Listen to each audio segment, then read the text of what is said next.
Hey, welcome to part something. I don't know. The next part. Groot the bulldog is barking. We did some little things here. We got this guy a little glued together. These things. I mean, in hindsight, since I was on such a spend happy crusade to buy little aftermarket bits, I probably should have bought a turned brass barrel. We can make this work. We can make this work with some strategic sanding, and once you build up primer and paint and weathering, again, you don't have to always do all the brass fancy bits, but just knowing it's metal may help you guys sleep at night. Also, they don't always line up perfect, so you want to flatten the profiles off on the bottom there a little. Not too much, just a little. Again, once it's painted, paint hides most sins. We assembled this little doohickey together. This is what you twist down. This goes in the back of the upper hull there. Got our little mantlet in place. There is zero indexing on this, guys. There's no tab. There's no key. No keyway. No nothing. No flat spots. Nothing. So when you go to put this on, even the instructions say, make sure to line it up. Hey, idiots, pay attention. Particularly me, the manual was written for me. It says, hey, dumbass, make sure this is, vertically plumb when you put it on there. We got those guys. We have a lot of tracks to paint. I mixed up some more track black, which is just my own blend of herbs and seasonings. You can't fry chicken with it, but you can paint tracks with it. It's like NATO black, mostly. Some red brown, some red. I put a little metallic gray in there to give it just a hint of metal flakiness to it, a little bit. Metallicism. I am joining the new church. Yes, Megadeth and White Zombie and oh God. What was the Metallica? Yeah, God. Yeah, we're gonna Metallicism. Yeah. All services start at 7 p.m. on Sunday night with beer. Yes. No holy water here. They serve Budweiser. But yeah, just mix. Get it somewhere. I mean, even just NATO black and a little red brown, you'll probably be fine. I throw a little metallic something in there. A little dark irons in here too, just for good measure. But yeah, that's that. I'm gonna show you how damn long these tracks are. But yeah, we're gonna get these guys on the barrel, and then the lower hull.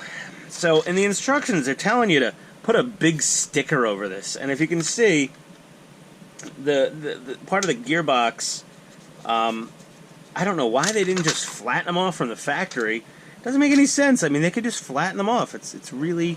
But yeah, so these are sticking out a little bit, so I'm going to, at the very least, flatten these off, and I may putty in the holes, or I might just glue on a thin piece of styrene plastic, depending on how the upper and the lower hull meet.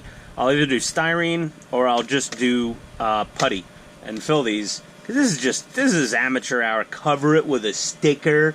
Come on, guys, we're better than that. But apparently front gearboxes in this type of chassis for the Panther and Jagdpanther, this is just this par for the course, apparently, is to have these things sticking out. So we'll get those taken care of as well. With our little friend Mr. Dremel. It's pronounced Dremel. Thank you very much. No, shut up.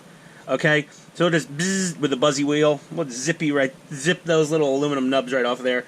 I might put a sanding disc on it. A drum. Definitely a sanding drum. Yeah, so we'll do that, and I'll be right back. Alright, well, seeing as we do have to remove the upper hull to get to the battery, Tamiya, they have a little. Most of their tolerances are, ant's ass hair. And then some of their tolerances, not so great. The fit between the rear panel and the upper hull, I could I could shove quite a bit in there. That didn't sound... You ever go to a party, you meet a proctologist, you plant yourself next to that guy, you're going to hear the best stories of your life. Seinfeld right there. But either way, a little strategic heat gun action, and that we just eased some pressure on that back panel, and that got her lined up pretty good. But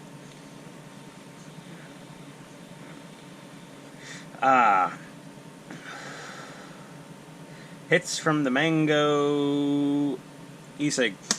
Love mango. So good. There's nothing else in there.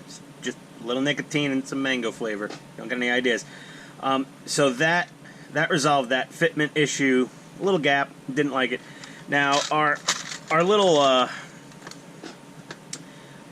scuff and putty job here we smoothed out all of the imperfections of the transmission housings poking through the front hull here. Use our sanding block to get even pressure, and also I want to scuff this area up because once I test fit the upper on there, there's definitely a little bit of overhang.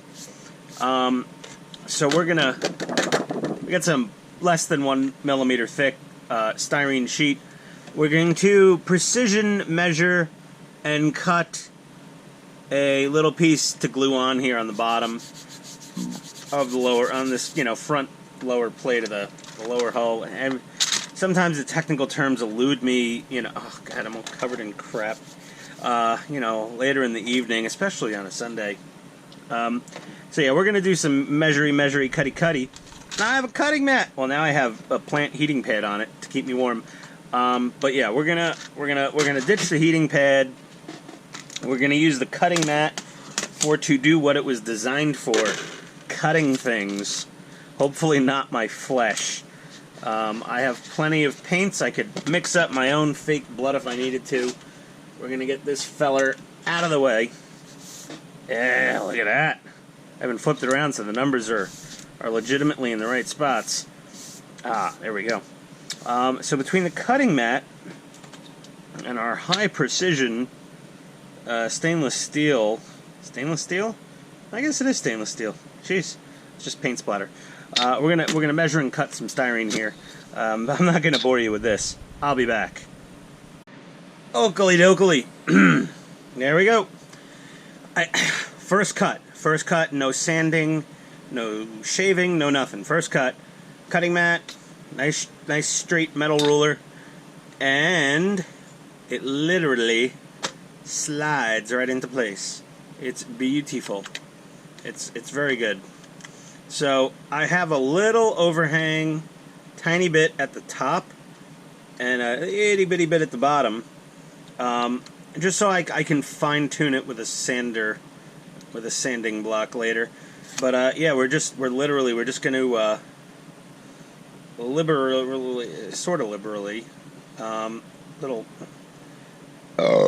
excuse me.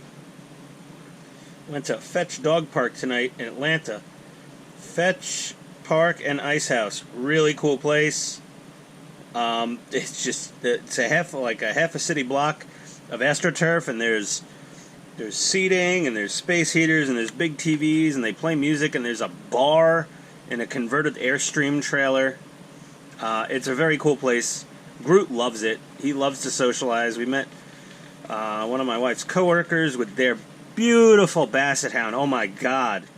I'm a sucker. It's that woof. That woof, woof. Well, I don't do a very good impersonation of a basset hound. Otherwise, I'd have a totally different type of YouTube channel. Okay, so we got our little styrene sheet in place. Now we have a nice smooth, and I put the dull side of the styrene facing out. It's gonna take to primer better. I may scuff it up a bit too before I prime it. But yeah, it's these little touches. The Tamiya models are great. Nothing's perfect. Nothing is perfect. Everybody could count the rivets and find a flaw. But this one was kind of egregious. It was like, holes in the front with pieces of metal sticking out from the transmissions, and like cover it in a piece of silver sticker and then paint over it. Whatever. Okay, like I said, a little tweaking here and there. And there we go. Okay, so we got our styrene sheet there, and then, and I'm just loose, just dry fitting this. I'm not hooking all the wires up yet. This guy just slots right down, and then we got the back. And if you see the back, I mean, this gap was like 2 or 3 millimeters back here. It was pretty noticeable and substantial. And they give you this little guy that you put together to screw down, to affix the upper to the lower. I'm going to twist that guy in. There's a washer supposed to go under it. It makes sense, because like if I tighten it all the way, it's all cockeyed. I don't know if this is supposed to point back. No, it's supposed to point forwards. So the washer will bring that up. But yeah, so now we don't have any real panel gap whatsoever to speak of. And then on the front, son of a bitch. Oh no, there we go. Nope. Yeah, nothing's totally perfect with this model. Got a little. Yeah, there's a little side to side in here. Okay. Well, I mean, it's an RC model. It's meant to be opened and accessed. And I should have... Son of a bitch. Okay, we didn't fully set yet. We can pull this off.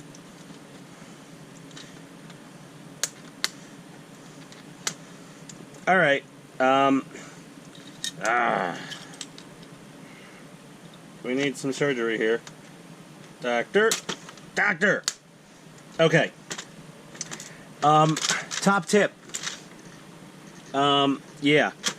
Glue this little patch in place when you're oh, son of a little headlight thing is in there. Get out of there. Alright, we're gonna okie dokie. Framing. That's better. Okay, let's do this. Let's try this again. Crazy glue. Hello, you crazy glue, you. You're so crazy. No, that joke only works so many times. So we're gonna. There we go. We're gonna get this guy butted right up. There we go. So when that upper's in place, there we go. Not that people are looking at the bottom of my tank, but I really want to make sure that everything lines up as good as it can.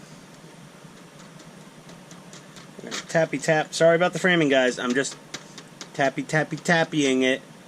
There we go. Okay. Again, good from far, far from good. No, it's fine. This is pretty decent. That's an acceptable amount. In all honesty, I could have used a slightly thicker sheet.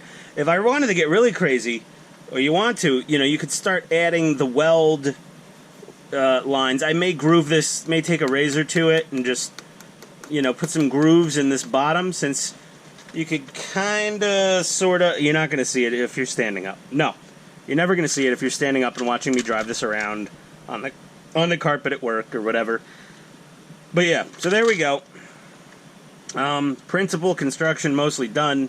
None of the wheels or anything are on. I was looking at some of these things, and some guys, their wheels are sprung down a lot further than these, and they may be using aftermarket spring sets. I saw there's a cool looking thing. It looks like it's a complete nightmare to adjust and tension, but it supposedly gives great articulation due to the softness of the springs. But yeah, I may just give these all a little bit of a flex down to try to give them a hand up in life, because when could we not all use a little bit of a hand? Or a little hand, though that's getting adult. You know what I mean. Just imagine if you had one little hand. And let me give you a little hand there, pal. Oh, it's scary and creepy? Okay, I'll give you a normal size hand. Ah, okay, nice to meet you. Shake with the left, apparently, in certain places, because you wipe your ass with the right? Is that it? That's weird. We got a misdirected Christmas letter. Who gets Christmas letters? Like, here's how our year was. Here's the crazy, kooky things that happened. It was weird. That it was addressed to the previous homeowners where we live. Yeah, and apparently some of their family members decided to ditch using paper products. And as they said, it posed serious issues in the bathroom. And when the daughter gave the parent the talk about the wipe with the hand and wash your hand. Oh, God, I can't imagine.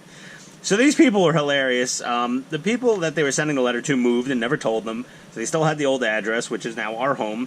And we're gonna send them back a letter, I think, next Christmas with a single square of toilet paper.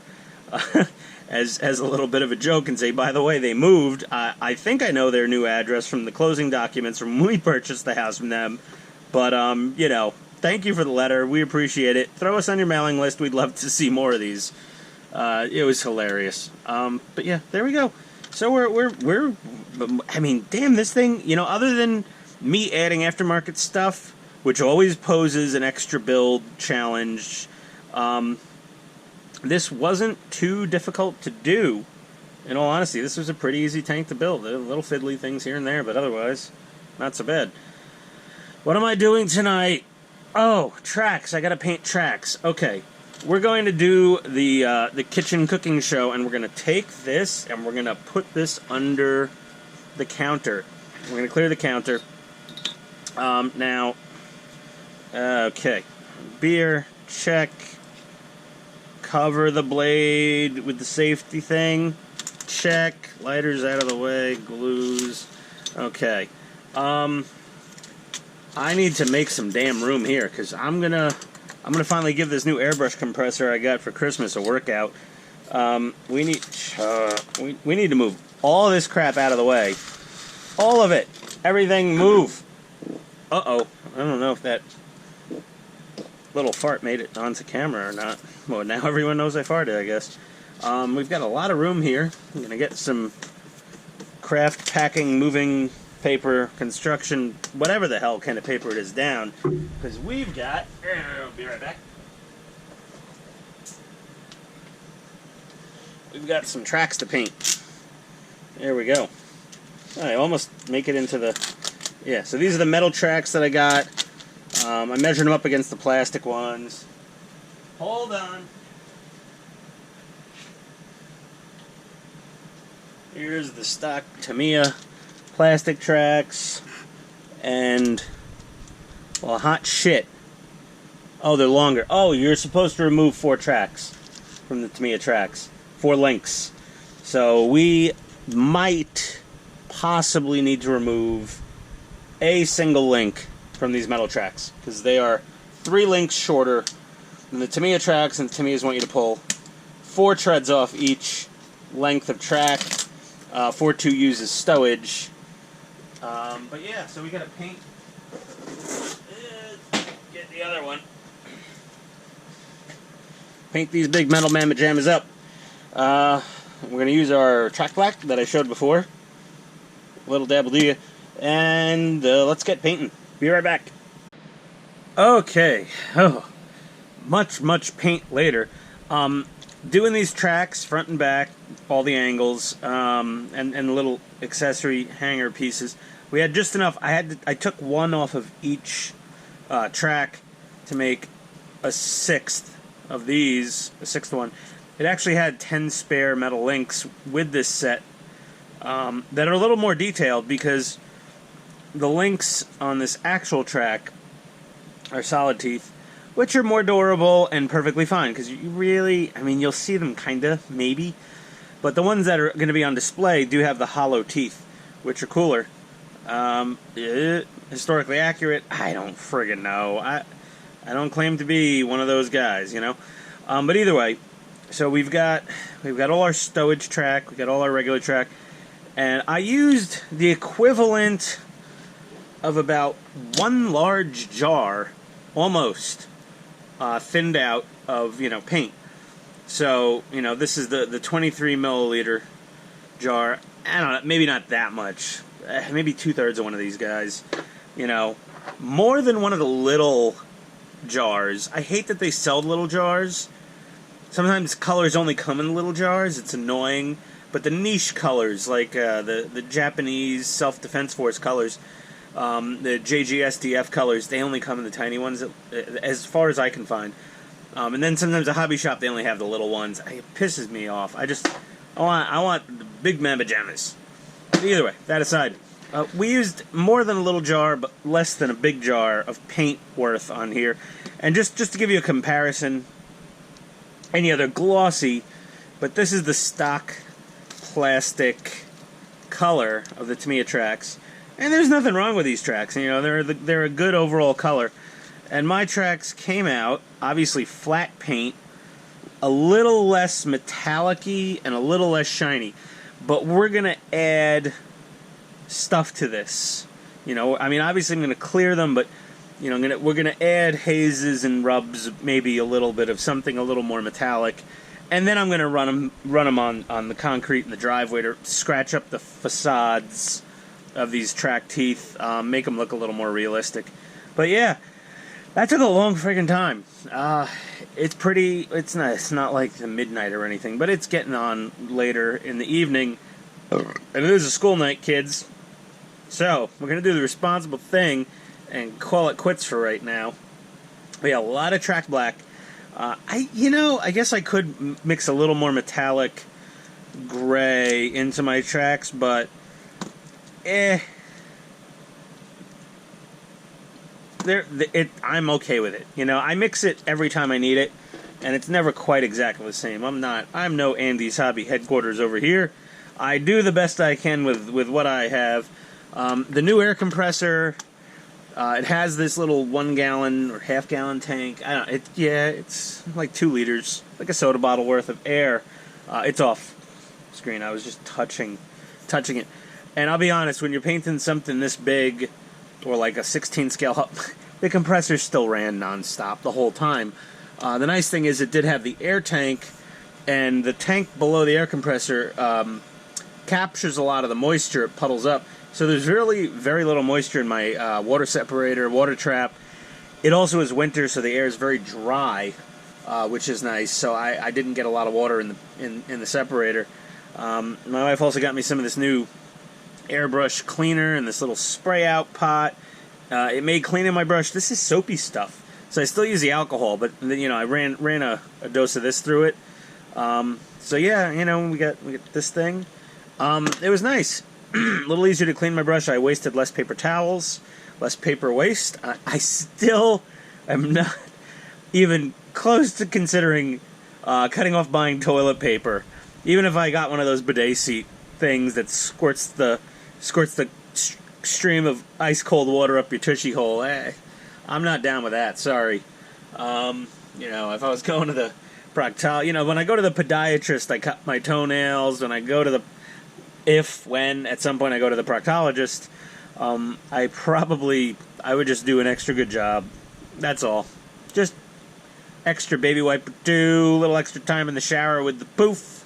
Yeah, but we have digressed into a random diatribe once again. This time about anal hygiene. Apparently, this channel knows no bounds. I was thinking of doing some cooking on here, like, you know, setting up the GoPro in the kitchen. You guys watching me ply my skills at the stovetop. I made some pretty banging chicken massaman curry tonight. That's pretty awesome. I kind of regretted not filming it afterwards. But it's Indian food.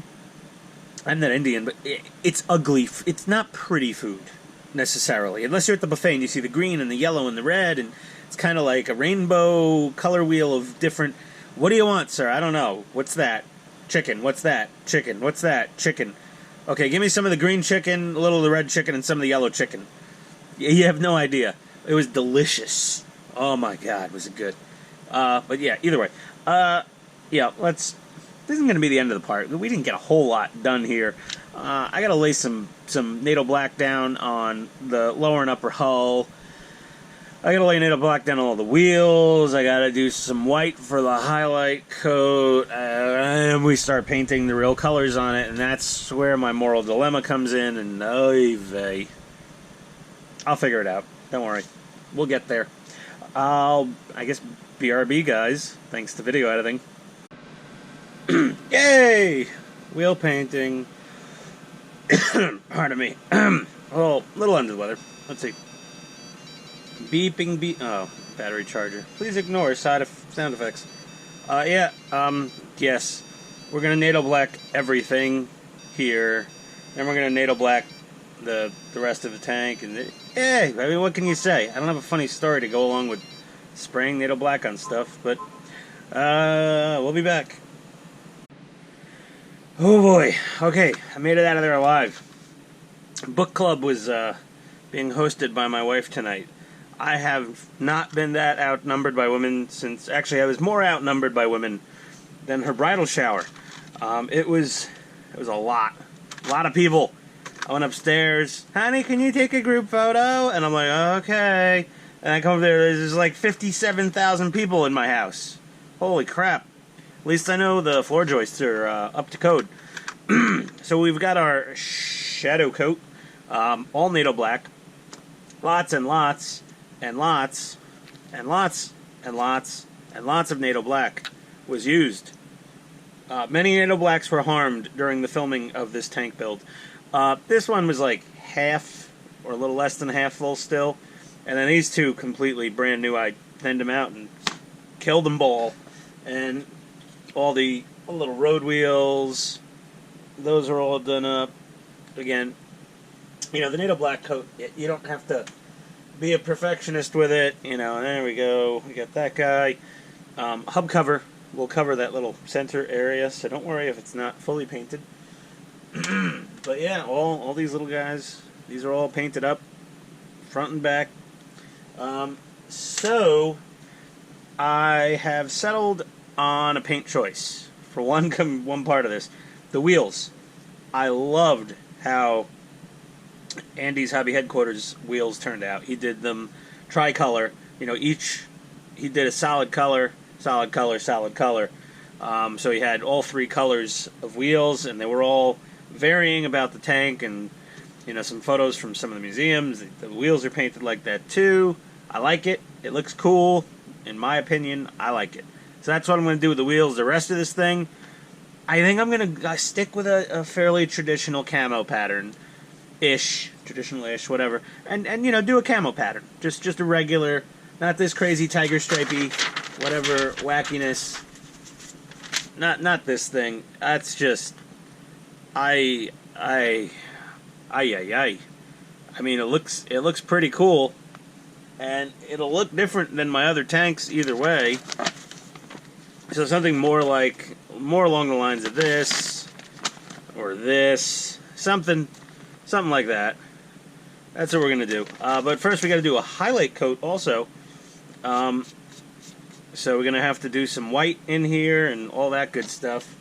But that's going to be coming up next time because the entire book club posse just left my pad and there's lots of leftover appetizers upstairs. So I'm going to get my chow on and we'll come back to this and get the highlight coats done and start painting up some wheels hopefully. So BRB, I think? Yeah. We'll be, well, this might be, nah. This might just be the end of the part. I think this will be the end of the part. Give some, throw a little biscuit of video up there. You know, people are waiting. Got the pressure. So yeah. Air compressor with the tank. She basically still ran 24/7. This one has a cooling fan, and it does have a tank, so it spits less moisture. So I would need a much bigger tank to be able, air tank, to be able to paint this entire tank with only cycling the compressor a couple times. So either way, it's fine. Gets the job done. All right, peoples. Adios.